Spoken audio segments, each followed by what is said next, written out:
Assalamualaikum warahmatullahi wabarakatuh. Alhamdulillah. Allahumma salli ala sayyidina Muhammad ibn Abdullah al-qaimi bihuquqillah ma dhaqat silla wa farajahallah. Subhanaka la ilma lana illa ma 'allamtana innaka antal alimul hakim. Rabbi shrah li sadri wa yassir li amri wahlul 'uqdatam min lisani yafqahu qawli. Qala ta'ala fi kitabihil karim, a'udzu billahi minasy syaithanir rajim. Bismillahirrahmanirrahim. Ya ayyuhalladzina amanu taqullaha haqqa tuqatih wa la tamutunna illa wa antum muslimun. Wa qala ta'ala fi ayatin ukhra, ya ayyuhalladzina amanu taqullaha wal tanzur nafsum ma qaddamat lighad wattaqullaha innallaha khabirum bima ta'malun.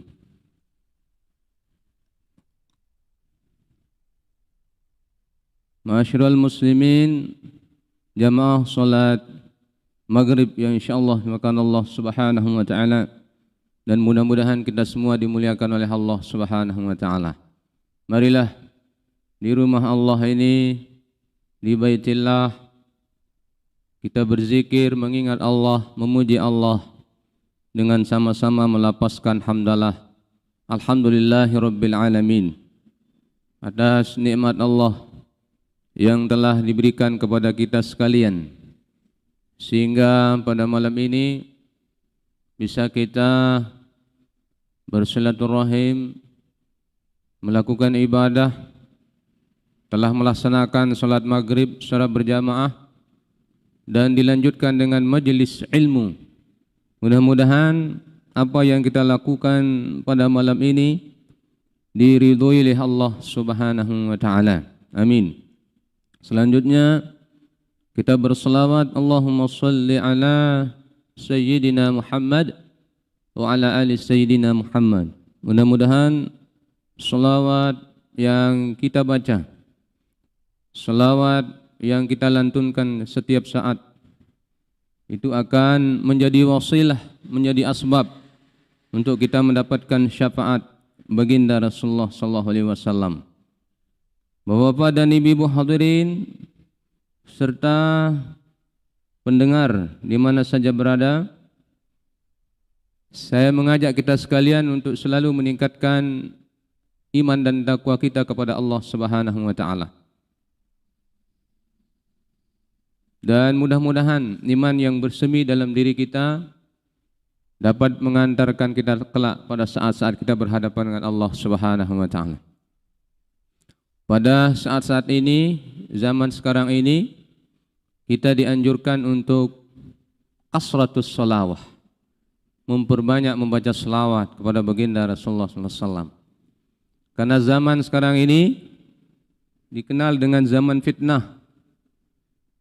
Oleh karenanya, ulama menjelaskan, wa'lam akhi annana fi zamanil fitani hatta yara hasanan malaysa bil hasani.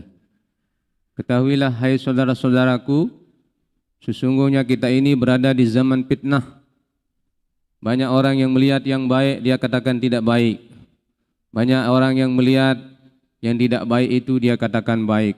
Itulah zaman sekarang ini, karena pengaruh globalisasi, pengaruh media sosial yang begitu berkembang. Pengaruh media sosial ini yang bisa mempengaruhi masyarakat kita, anak kita.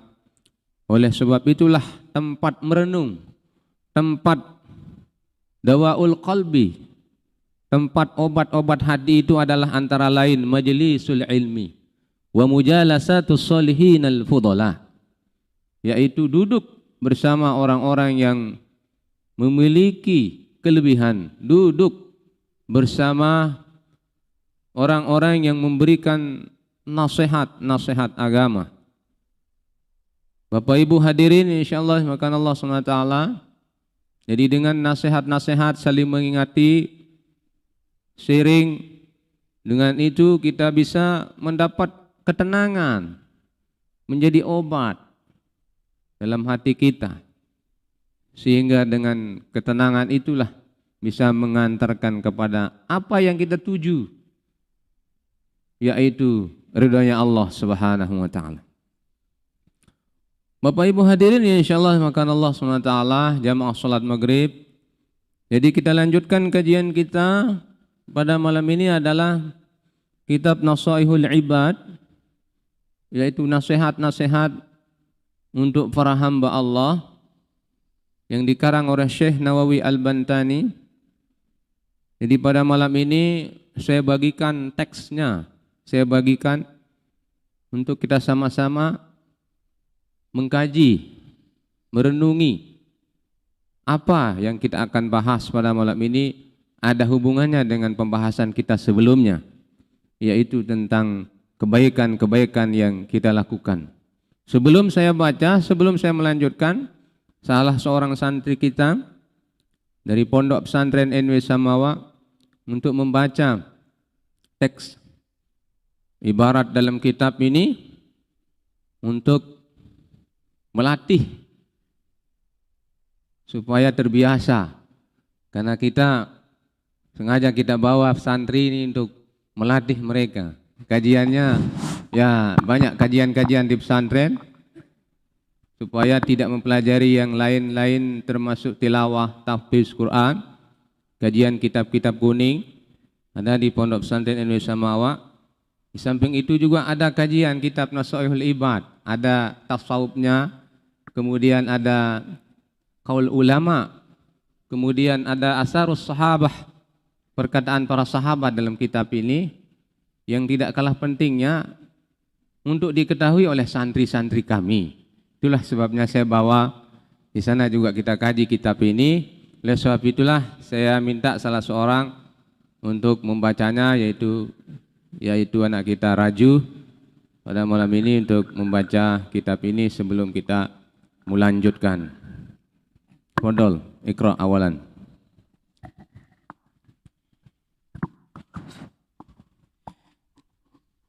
Bismillahirrahmanirrahim. Wal maqalatur rabi'atu an Umar radhiyallahu anhu nukila 'ani Syekh Abdul Mu'ti As-Samlawi anna an-nabiy sallallahu alaihi wasallam qala li Jibril alaihi salam sifli hasanati Umar faqala law kanatil biharu midadan wasyajaru aqlaman lama hasartuha faqala sifli hasanati Abi Bakrin faqala Umar hasanatun min hasanati Abi Bakrin izzud dunya bil mali wa izzul akhirati bis salihil a'mal ay fala tataqawwa umurud dunya wala umurud dunya wala umura maf'ul, jadi tataqawwa wala tataqawwa umurad dunya, fala tataqawwa umurad dunya wala taslihu illa bil amwal wala tataqawwa umural akhirati wala taslihu illa bil a'malis salihati. Ya. Sadaqallahul azim. Bismillahirrahmanirrahim. Bapak dan Ibu hadirin jamaah salat maghrib, insyaallah makan Allah SWT. Jadi kita lanjutkan kajian kita yang minggu yang lalu kita sampai kepada wal maqalatus salisatu, maqalah yang ketiga. Sekarang kita bahas wal maqalatur rabi'atu, syarahnya yang kita baca di bawahnya, bukan yang di atasnya. Jadi wal maqalatur rabi'atu, dan maqalah yang keempat. An Umar radhiyallahu anhu, dari Umar radhiyallahu an, sahabat baginda Rasulullah sallallahu alaihi wasallam, nuqila an Syekh Abdul Mu'ti As-Samlawi, dinukil dari Syekh Abdul Mu'ti As-Samlawi, anna Nabiy sallallahu alaihi wasallam, bahwasanya Nabi sallallahu alaihi wasallam qala li Jibril alaihi salam. Baginda Rasulullah sallallahu alaihi wasallam bertanya kepada Jibril alaihi salam. Jadi Rasul sallallahu alaihi wasallam bertanya kepada Jibril alaihi salam dengan pertanyaan dalam hadis ini, sifli hasanati Umar. Sifli hasanati Umar. Gambarkan kepadaku, ceritakan kepadaku, jelaskan kepadaku kebaikan-kebaikan Sayyidina Umar katanya. Ceritakan, gambarkan, beritahukan kepadaku kebaikan-kebaikan Sayyidina Umar radhiyallahu anhu. Faqala, kemudian Jibril menjawab, "Lau kanatil biharu midadan." Seandainya lautan itu menjadi tinta, midadan. Seandainya lautan itu menjadi tinta, wasyajaru aqlaman, dan pohon-pohon itu menjadi pena. Pohon-pohon itu menjadi pena, lama hasartuha. Tidak mampu untuk menghitung kebaikan-kebaikan Sayyidina Umar radhiyallahu anhu. Masya Allah. Bapak dan saudara-saudara, luar biasa. Subhanallah. Kebaikan yang dimiliki oleh Sayyidina Umar, seandainya dia lautan itu dijadikan sebagai tintanya, sedangkan pohon-pohon yang ada di atas dunia ini sebagai penanya, lama hasartuha. Belum mampu untuk menghitung kebaikan Sayyidina Umar, Masya Allah. Padahal Sayyidina Umar ini kita tahu bahwa musuh yang pertama baginda Rasulullah SAW yang mau membunuh baginda Rasulullah SAW. Tapi setelah beliau masuk Islam, beliaulah yang menjadi pembelanya, pembela pertamanya baginda Rasul ketika memusuhi para Quraisy, termasuk peperangan-peperangan yang pernah dilakukan oleh baginda Rasulullah SAW. Beliau yang terdepan, Sayyidina Umar. Itulah kebaikannya Sayyidina Umar. Jadi seandainya dihitung itu, tintanya itu adalah diambil dari air laut, lautan jadi tintanya, pohon-pohon, wasyajaru aklaman, pohon-pohon itu menjadi penanya, lama hasaltuha. Tidak bisa dihitung kebaikannya Sayyidina Umar, saking banyaknya. Itulah sebabnya Bapak dan saudara-saudara, menarik lagi Sayyidina Umar ini, ada kisah di dalam kitab yang dinamakan dengan kitab Al-Mau'izah Usburiyah. Al-Mau'izah Usburiyah ini menjelaskan tentang Sayyidina Umar itu masuk dalam surga gara-gara kasih sayangnya beliau terhadap seekor burung. Beliau memerdekakan seekor burung, artinya melepas burung, seekor burung pipit. Di dalam kitab Usburiyah, Mau'izah Usburiyah karangan Syekh Abu Bakar. Itu beliau mengarang nama kitabnya itu Al-Mau'izah Usburiyah, nasihat-nasihat dari burung. Itu hal kitabnya itu. Nasihat-nasihat dari burung. Termasuk Sayyidina Umar itu masuk surga, katanya masuk surga itu gara-gara beliau sangat kasih sayang terhadap burung, seekor burung. Karena dalam kitab itu menjelaskan bahwa ketika beliau keluar jalan-jalan di kota, beliau melihat ada seorang anak yang memainkan burung. Dipermainkan burung itu, burung pipit. Kemudian Sayyidina Umar mendekati anak itu. Mendekati anak itu, kemudian beliau minta burung itu. Dibujuk anak itu. Istilahnya, saya minta burungnya, saya ganti dengan uang. Ternyata anak itu bisa memberi. Artinya mau memberi Sayyidina Umar. Ketika Sayyidina Umar itu diberikan burung itu, kemudian diganti dibayar dengan uang. Kemudian beliau melepas ekor burung itu. Kemudian setelah meninggal Sayyidina Umar katanya, banyak para ulama itu memimpikan Sayyidina Umar di dalam kitab itu.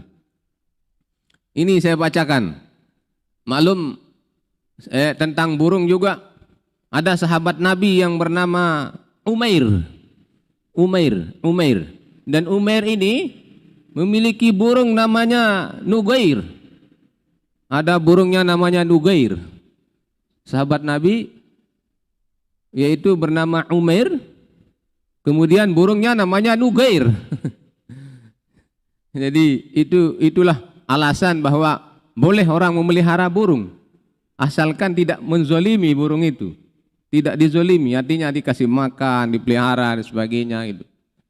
Sayyidina Umar dalam kitab itu bisa masuk surga gara-gara burung. Padahal dihitung di dalam kitab-kitab bahwa Sayyidina Umar itu luar biasa jasanya dalam memperjuangkan agama Islam. Tapi di dalam kitab itu menjelaskan bahwa Sayyidina Umar masuk surga, Allah mengampuni dosanya dan kasih sayang kepada Sayyidina Umar gara-gara beliau kasih sayang kepada seekor burung. Makanya dalam kitab itu menjelaskan, falamma tuwfiya Umar radhiyallahu an, tatkala Umar ini Sayyidina Umar meninggal dunia katanya, ra'ahul jumhur fil manam, jumhur banyak para ulama memimpikan Sayyidina Umar ini dalam mimpinya. Artinya banyak yang memimpikan beliau. Kemudian dalam mimpinya itu seorang ulama ini fas'aluhu an halihi. Kemudian ulama ini dalam mimpinya bertanya kepada Sayyidina Umar. Fas'aluhu an halihi. Bertanya, bagaimana keadaanmu sekarang Sayyidina Umar? Bagaimana keadaanmu sekarang di alam barzah maksudnya? Faqalu, Sayyidina Umar menjawab, ma fa'alallahu bika. Ulama ini bertanya lagi, ma fa'alallahu bika.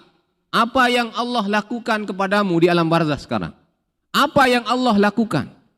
Apa katanya Sayyidina Umar? Faqala ghafarali wa tajawaz anni. Allah Subhanahu wa taala telah mengampuniku dan memaafkanku katanya. Sehingga penasaran ini ulama ini yang bermimpi ini, penasaran bi ayyi syai'in, dengan perbuatan apa sehingga engkau dimaafkan, engkau diampuni dosa-dosanya oleh Allah Subhanahu wa taala. Apa itu dengan bijudika, dengan kedermawananmu? Malum kita kenal bahwa Sayyidina Umar ini paling dermawan. Kalau beliau menyembelih onta itu sampai 50 ekor satu malam. Sampai 50 ekor satu malam untuk sedekah. Saking dermawannya. Kalau kita mungkin ayam-ayam aja nut beang. Nah, itu Sayyidina Umar sampai 50 ekor itu beliau bersedekah satu malam itu. 50 ekor onta. Saking tinggi kedermawanannya. Sehingga dalam mimpinya itu ulama itu bertanya itu bi ayyi syai'in bijudika au bi adlika au bi zuhdika. Apakah dengan kedermawananmu atau dengan keadilanmu? Sayyidina Umar kita kenal beliau paling adil. Jadi ketika ada yang bersalah, yang berhak dihukum, jadi beliau langsung penggal kepalanya orang. Saking tegas, saking adilnya. Kemudian au bizuhdika, apa dengan kezuhudanmu? Apa dengan kezuhudanmu? Dengan kedermawanmu atau dengan keadilanmu atau dengan kezuhudanmu? Apakah itu yang menyebabkan engkau masuk surga katanya? Apa itu yang menyebabkan engkau diampuni dosa-dosanya oleh Allah SWT? Kemudian tidak katanya Sayyidina Umar. Tidak. Beliau menjawab dalam kitab itu, qala lamma wada'tumuni fil qabri katanya. Tatkala aku diletakkan dalam kubur di liang lahat ini. Tatkala aku diletakkan di dalam liang lahat, dalam kubur katanya. Kemudian wasartumuni biturab. Kemudian orang-orang menimbun aku dengan tanah, ditimbun dengan tanah. Kemudian wa taraktuni wahidan. Satu persatu meninggalkan aku bunyinya. Satu-satu meninggalkan aku sendiri. Padahal alayya malakat. Datanglah kepadaku dua orang malaikat. Jadi huma mungkarun wa nakir. Mungkar nakir datang. Kemudian yang membuat Sayyidina Umar gemetar. Kaget, gemetar. Ketakutan. Apalagi model kita Bapak dan saudara-saudara ya. Kok ini kelas sahabat Nabi itu bisa takut, bisa gemetar dengan datangnya malaikat azab itu, yaitu mungkar wa nakir itu. Apalagi kita sahabat baginda Nabi merasa takut melihat. Itu dalam kitab itu sempat kaget, kemudian dia gemetar melihat malaikat mungkar nakir. Kemudian wa akhazani wa ajlasani. Kemudian dua orang malaikat ini mengambil aku katanya. Dia mengambil aku kemudian didudukkanku di dalam kubur itu. Diambil kemudian didudukkan Sayyidina Umar. Fa'arada ayas alani. Kemudian malaikat itu ingin bertanya kepada Sayyidina Umar. Artinya ingin menanyakan marabbuka wa man nabiyuka wa madinuka. Ingin bertanya. Tapi terdengarlah pasami'tu nidaan minal hatib. Jadi aku mendengar panggilan suara. Suara. Kemudian apa dia bilang suara itu? Utruk abdi wala tahufahu. Tinggalkan hambaku katanya. Suara itu. Tinggalkan hambaku dan jangan kamu takuti dia katanya. Jangan kamu kasih takut. Fa inni rahimtuhu. Karena aku sesungguhnya sayang kepadanya katanya. Sayang kepadanya. Wadajawastu anhu. Dan aku telah memaafkannya. Itu katanya suara itu. Ternyata Allah Subhanahu wa ta'ala memberikan suara di alam kubur itu. Mengatakan, tinggalkan hambaku. Jangan kamu takuti. Sesungguhnya aku telah mengasih sayangi dia. Dan memaafkannya. Li'annahu rahima asfuran fid dunya. Karena sesungguhnya dia telah mengasih sayangi seekor burung katanya. Jadi dengan sebab beliau ini di atas dunia kasih sayang terhadap seekor burung fid dunya katanya. Farahimtuhu fil uqubah. Kemudian aku kasih sayang, senang, sayang kepadanya. Masya Allah. Ini terdapat dalam kitab Al-Mau'izah Usburiyah. Artinya Bapak dan saudara-saudara, banyak hikmah yang kita ambil dari cerita ini, dari kisah ini, bahwa jangan sekali-kali meremehkan kebaikan walaupun sedikit pun. La tahqiranna minal ma'ruf, la tahqiranna minal ma'ruf bi syai'an walau an talqa akhaka biwajhi talqin katanya. Jangan engkau meremehkan kebaikan walaupun hanya sedikit pun. Walaupun engkau bertemu dengan temanmu tersenyum, dengan sebab tersenyum itulah dia membuat senang. Itu sudah pahala, sedekah, kebaikan yang kita lakukan. Nah, jadi jangan kita remehkan walaupun kebaikan itu sedikit. Tapi sebaliknya jangan engkau remehkan dosa atau maksiat walaupun itu sedikit, walaupun itu kecil. Jangan sekali-kali remehkan perbuatan yang tidak baik itu walaupun itu sedikit. Dengan asbab sedikit itu ketika Allah murka, maka dengan asbab itulah kita dimasukkan dalam nerakanya Allah Subhanahu wa ta'ala. Banyak orang yang menganggap dirinya, oh amal saya banyak. Dia bangga dengan amalannya, bangga dengan sholatnya, bangga dengan puasanya, bangga dengan zakatnya, sedekahnya. Tapi kalau Allah belum redha, belum ada kasih sayang, belum redha kepada kita, maka kita tidak akan mendapatkan apa-apa. Jadi yang kita inginkan, Yang kita harapkan adalah keredaan Allah Subhanahu wa taala. Jadi di amal soleh yang kita lakukan begitu banyak, kita tidak tahu di mana Allah ridho di amal-amalan kita itu. Apakah dari sedekah kita ataukah apakah dari senyum kita, sedekah senyum kita, atau dari amalan salat kita, atau dari amalan zakat kita, atau di amalan pahala amalan zikir kita? Nah, disitulah Allah Subhanahu wa taala di semua kebaikan-kebaikan yang kita lakukan itu, kita tidak tahu di mana letaknya Allah ridho di kebaikan yang kita lakukan itu. Masya Allah. Walaupun hanya sedikit. Coba dalam kitab juga dijelaskan bahwa Hujjatul Islam Imam Al-Ghazali juga, beliau mendapat pahala yang besar, masuk surga dengan seekor lalat. Seekor lalat. Dijelaskan dalam kitab bahwa beliau sedang mengarang kitab, menulis kitab. Tiba-tiba lalat itu hinggap di pulpennya. Hinggap. Lalat itu kemudian di tintanya, tinta pulpennya itu sempat minum lalat itu.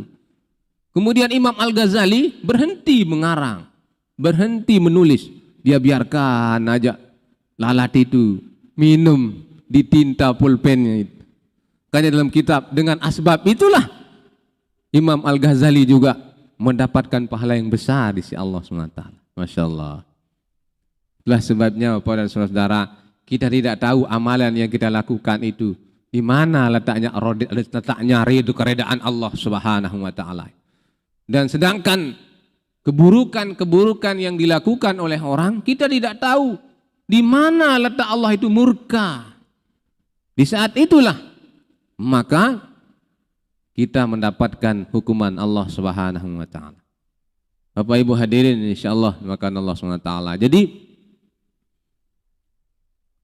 artinya kitab ini, penjelasan ini tentang Sayyidina Umar ini, kita tidak ada batas waktu untuk berbuat baik.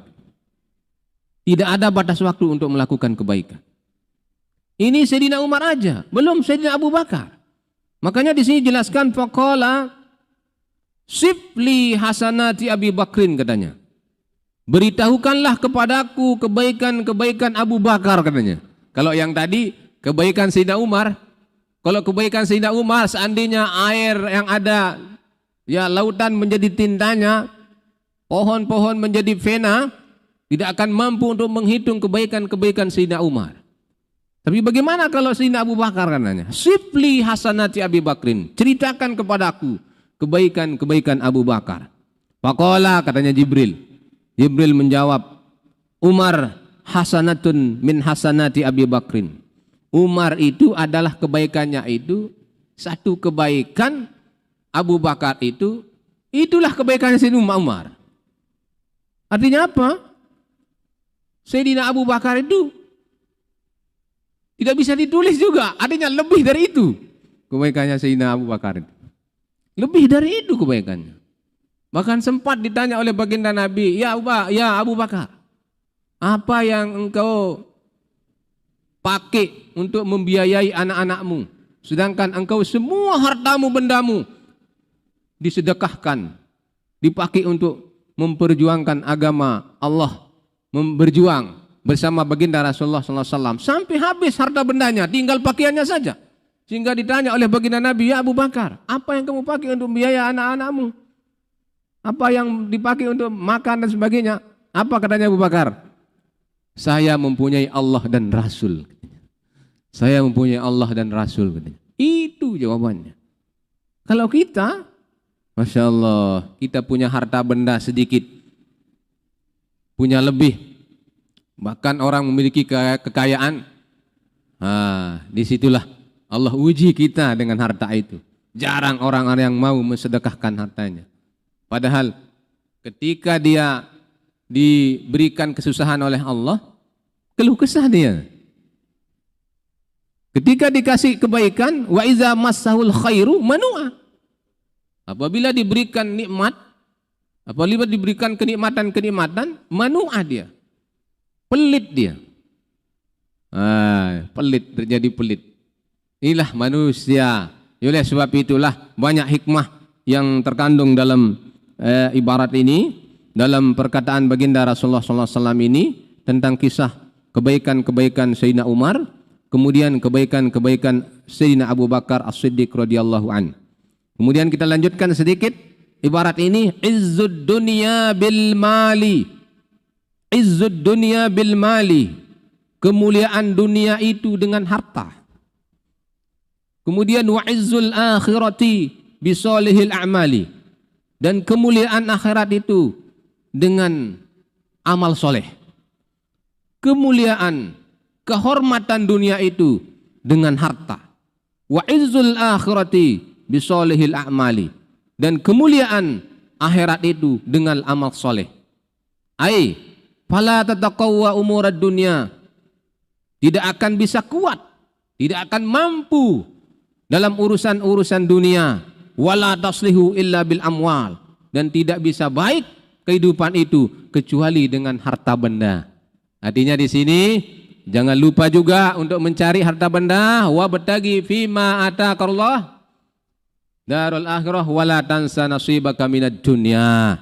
Jangan lupa juga jadi mencari harta untuk beribadah kepada Allah Subhanahu wa taala. Wala taslihu illa bil amwal, tidak bisa baik kecuali dengan harta benda. Wala tadakawwa umurul akhirah, dan tidak bisa mampu, tidak bisa kuat urusan akhirat itu. Wala taslihu, dan tidak bisa baik illa bil a'malis solihati, kecuali dengan amal soleh.